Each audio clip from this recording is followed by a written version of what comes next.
Namaskar, welcome back. My topic for today is gratitude. There was once an old Christian monk who lived in New York and had a meditation there, and many people were attracted to that meditation center. And I remember hearing an interview with him one time when the interviewer asked him if you could share with your viewers what you think is the most useful and important practice they could do to achieve a state of awareness and mindfulness throughout the day. And what he said was to frequently pause and ask yourself, what can I be grateful for in this moment? And I remember how much I enjoyed hearing that. And I remember that particular day, throughout the day, I was doing that practice, and it brought me a lot of joy and instantly helped me come into the moment, right? What can I be grateful for in this moment? And there's so much to be grateful for. Just to be able to be in the moment. What a thing, what an amazing blessing. So today I would like to share a short part of a discourse by our master Sri Sri Anandamurti. And it's taken from a longer discourse called Brahma Kripahi Kevalam, which translates as, there is only the grace of the Guru.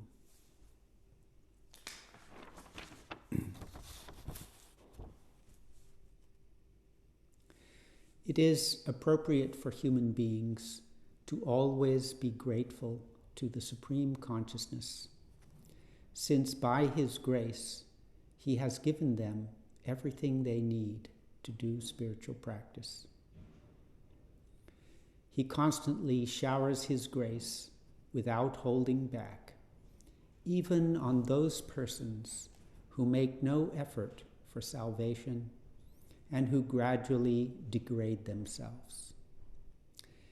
Even though you speak negatively about Brahma and deny his existence, yet he will not be displeased with you. He will not push you on the path of destruction. His imposing face of forgiveness will forever remain, and he will forever go on directing you to the ways of salvation. Who else is your genuine friend and compassionate companion? And then there's a short poem, a famous Sanskrit shloka. Tvameva mata chapita tvameva. You are my mother, you are my father. Tvameva bandhushcha saka tvameva. You are my friend, you are my companion. Tvameva vidya dravinang tvameva. You are my knowledge, you are my wealth. Tvameva sarvam mama deva deva. You are my everything, my Lord of Lords. Do not disregard this life-giving love of your Supreme Friend.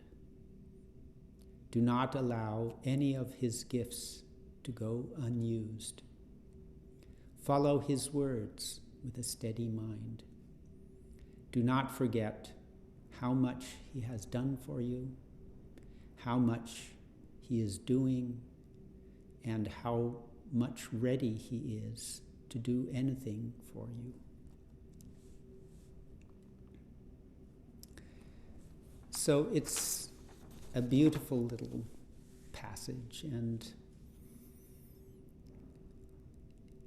I think if we contemplate this and take time to think again and again, the grace that we are receiving, just to be able to have a mantra, to remember that mantra, to be able to turn our minds to such blissful thoughts, contemplating the infinite and the divine, and being able in any moment to just direct your mind towards something which is a profound source of happiness and bliss. How many people in the world really have that opportunity? I mean, we are so lucky to be exposed to that wisdom and to be given those practices and to be able to practice them in our lives. I would like to share a story. When I first became a Dada and was very new to the path, I found the disciplines, the code of disciplines, there's so many practices and do's and don'ts that we have in Ananda Marga to be quite overwhelming at first. And then I got an opportunity to meet personally with our guru. We called this personal contact. And at the end of that, my guru, we called him Baba. Baba asked me to make a promise. And that promise was that I would be ideal in 16 points.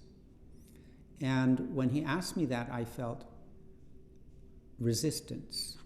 I felt that that's very difficult and you know, I wasn't comfortable with it. And I started to object. And I can't remember what I said, but I was just, saying it's too difficult, or I can't do that, or I can't promise that. And I wasn't familiar enough with Baba's character or personality to know that that wouldn't go down very well. He looked at me, he grabbed both of my hands in his hands, and then he took my hands and forcefully put them on his feet and commanded me, swear. I had no choice, so I swore that oath that I would be ideal in 16 points. Now, as Dadas, as monks, one of our practices is that every morning when we wake up, we should remember our promises, our oaths. And every morning after that, I would wake up and I would remember all my promises, but I wouldn't say that one. Because it had been taken from me by force, and I didn't feel I had given it willingly. So it went on like that for maybe 20 years, I can't remember exactly, but something like that. Until one day, when I had an assignment in Japan, and I was in the beautiful city of Kyoto, and I think it was either autumn or spring.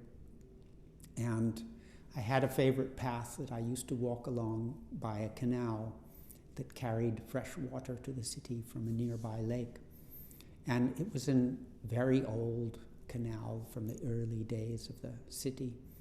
And it was very beautiful. It was a beautiful walking path. And I used to go there for walks in the morning after my meditation. And in the spring, there were cherry blossom trees all along the side of the canal, and they would be hanging over the water, and then they would drop their flowers in the water, and there would be this beautiful white stream of flowers. And likewise, in the autumn, they had these Japanese maple trees with their beautiful leaves decorating the canal. And one morning I was walking along, and I just felt overwhelmed with gratitude, how lucky I am to be in this place and to have this opportunity to walk along and blissfully remember my mantra. And I was in deep spiritual feelings after a beautiful meditation. And then I thought, I have received so much from my guru, from Paramapurusha, my whole life, my whole practice, this beautiful mission of sharing spirituality with others. Everything I have is a gift, and I felt so grateful for all of it. And then I remembered that promise, and I thought to myself, you have given me so much, and the only thing you asked of me was to be ideal in 16 points. And suddenly, for the first time in my life, I felt a desire to fulfill that promise. I felt I wanted to. And from that day onwards, I remembered that promise, and I included that promise in when I woke up in the morning and said my promises. And now, if I'm in a rush and I can't remember to go through all the promises, I will just remember that one and not the others. So this is what gratitude did for me. The feeling of gratitude motivated me to follow the instructions and the disciplines and the shoulds. I think as human beings, it's not a good motivation to do something because there's a feeling of should. We have to want to do it. And so I think the main message for me out of this discourse is contemplate how much the Supreme Consciousness is doing for you, how much you owe your very existence and every breath of happiness and bliss that you get from doing these practices that we have been given. Gratitude for the challenges, the difficulties that help us develop in life. Gratitude for how, that we are given opportunities to serve. And with that gratitude in your heart, use that to motivate yourself to give something in return, right? Follow your practices, follow your disciplines, be as ideal as you can, not because it's something that you feel you should do, but because you want to do it to please and to give something back for all the beautiful things that we have received. So I'll just go back and there's a couple of lines in here. I mean, I love this whole little passage, but there's some that especially kind of hit me. And one of them is this: he constantly showers his grace without holding back, even on those persons who make no effort for salvation and who gradually degrade themselves. I think we all have moments when we degrade ourselves, despite our knowledge and our good intentions. We do things that harm ourselves. And if you think about your experience, it's not, unlike everybody else in society, you don't feel that Paramapuruša is criticizing you, blaming you, or whatever. He's just ready the next moment to help you stand up, go in the right direction, and inspire you to try again. And if it had been any human being, in my life anyway, if it had been a human being, even the most patient of human beings I can imagine, they would have given up on me a long time ago. But I never get that feeling from Paramapuruša, from the divine. I always get the feeling that, the moment that I try to stand up and do something good again, I feel that support, I feel that help, I feel that guidance. And that is what inspires me to be grateful and also inspires me to be a bit compassionate towards others. I receive so much compassion myself. The least I can do is to be compassionate and supportive for other people who go through the same things. And just this last line: do not forget how much he has done for you, how much he is doing, and how much ready he is to do anything for you. I think if we spend a few moments in every day to think about that, it will bring this feeling of gratitude. And gratitude is such a beautiful feeling to have.